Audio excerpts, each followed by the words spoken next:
85 years ago, an American astronomer discovered a planet at the edge of our solar system.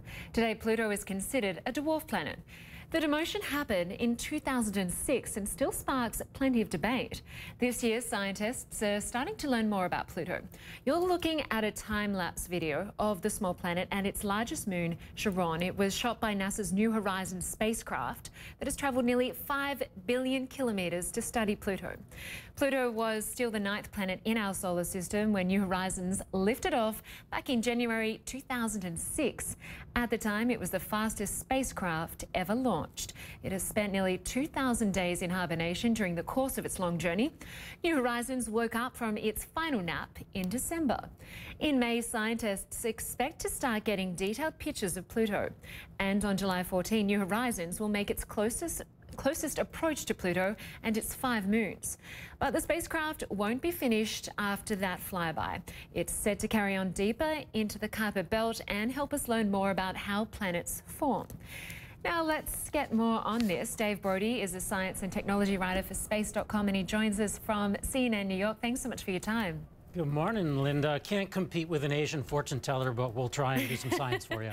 You can read into the future, or perhaps the past, I guess, of our planets. Firstly, if you can talk to us about this time lapse and how it was done.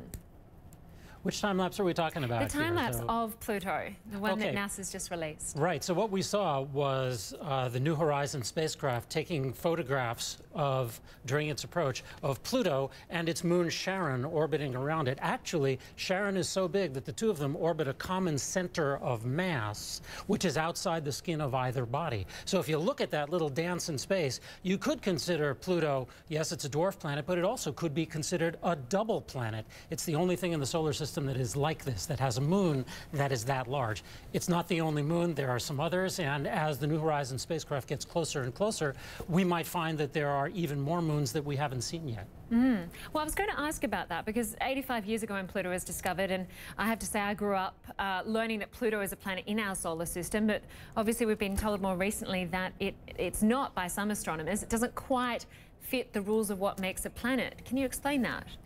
Sure. Well, let's look at the big context. I mean, Pluto has been there for 4.5 billion years.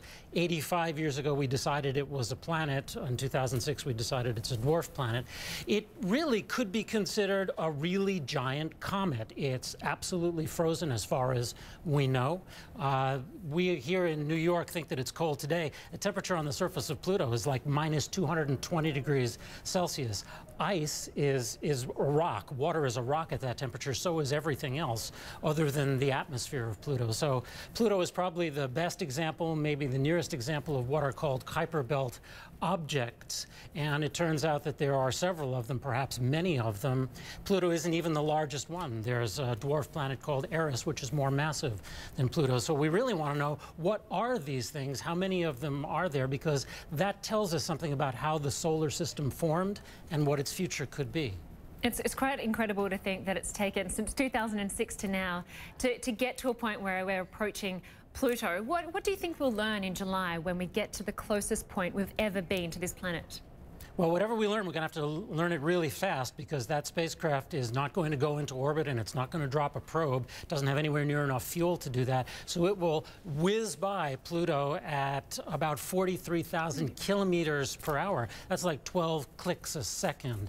This thing is, 2.5 meters across and weighs 480 kilograms. So think of a baby grand piano flying through space much faster than a speeding bullet. It's going to take some quick pictures and do some quick measurements of Pluto on its way by, and then trickle that data back to Earth for a couple of months afterwards. I think we're going to learn what Pluto and Charon are made of. We're going to learn something about the atmosphere. The atmosphere freezes out onto the planet when it's at the far points of its highly elliptical orbit, and the atmosphere then blooms again as Pluto gets in a little bit closer to the sun. So really, as I said before, it kind of behaves a little bit like a comet.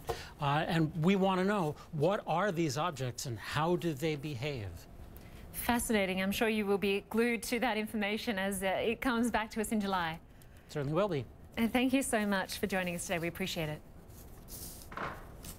And NASA's New Horizons spacecraft is also helping to pay homage to the man who discovered Pluto, American astrophysicist Clyde Tombaugh.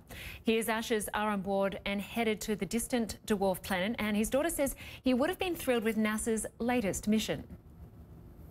When he looked at Pluto, it was just a speck of light. To actually see the planet that he had discovered and find out more about its atmosphere, find out more of what it is, and actually get to see the moons of Pluto, he would have been astounded.